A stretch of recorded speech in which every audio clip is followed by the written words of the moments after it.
All right, so last thing, just because we didn't hit on it all that often, what's going on in the world of Conor McGregor? What can you tell me about Conor? Is the Holloway fight more likely than the Ferguson one? I mean, what's the Malignaggi business that Holloway's bringing up at the press conference?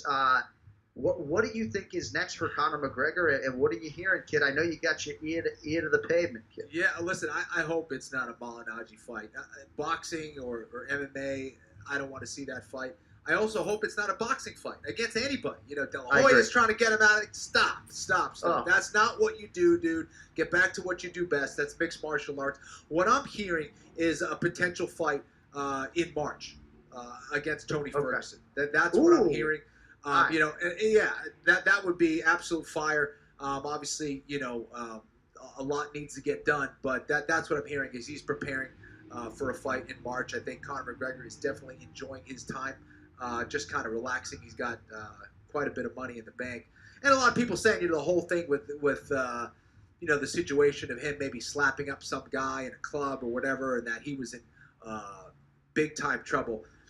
I assure you that Conor McGregor, of all people, is very well protected, and no one's going to touch that guy.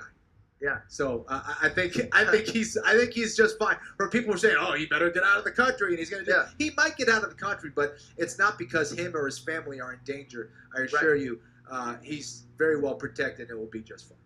And if Ken Flo can afford a security detail walking from Meraki BJJ to his Porsche, then you can be sure that Conor McGregor it's more than a detail. He's got more than a detail, and I think, he'll be good. Yeah.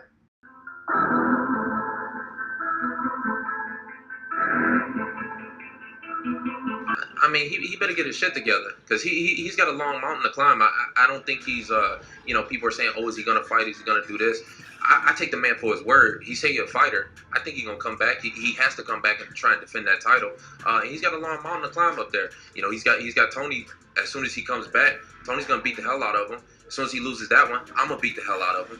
And then he's going to be, you know, down in the dirt. So that $100 million is cool and all. He's spending it fast. You can blow through that quick. Ask Floyd Mayweather. Floyd then did that about 6-7 times. $100 million. I mean, you can blow through it. I'm just looking forward to his comeback, and then looking forward to taking him out after he gets his ass beat.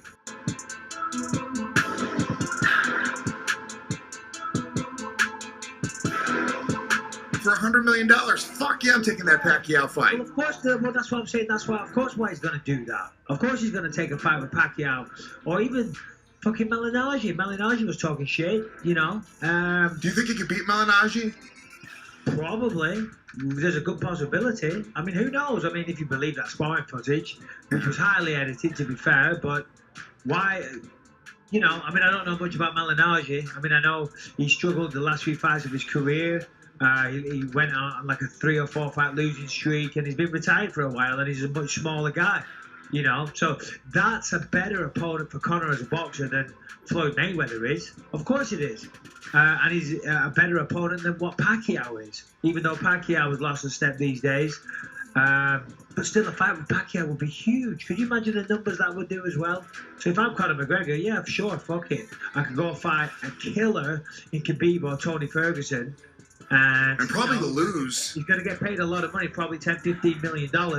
Or I could put the gloves on again. Not to mention, if you're training for a guy like Khabib or Tony Ferguson, he's going to go back now. He's going to get his wrestling on point. He's going to get his submissions on point. He's going to start working, you know. When you just train for a boxing fight, it's very simple. It's much, much simpler. You just focus on the boxing. You haven't got to do all these different things. You haven't got to work on your takedown defense. You haven't got to work on getting back to your feet. You haven't got to figure all this other shit out. It's very draining physically and mentally. Boxing, it's simple. I'm not saying it's easier because it's not. It's a purified, much more specialized combat form, just one type. But it's simpler. There's no headaches. There's no stress. It's your boxing. That's it. And if I was him, I'm just saying, if I was him, I'd take the money. That's why we all do it, and I'd go fight Pacquiao.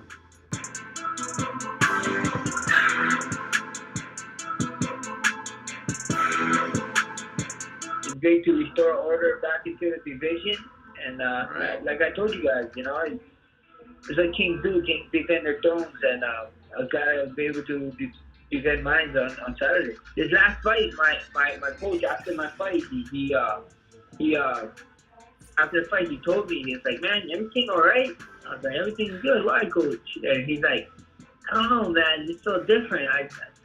You usually a little bit more on edge, you know, in the back before the fight and this and that. But I was super, like, every fight I get more relaxed.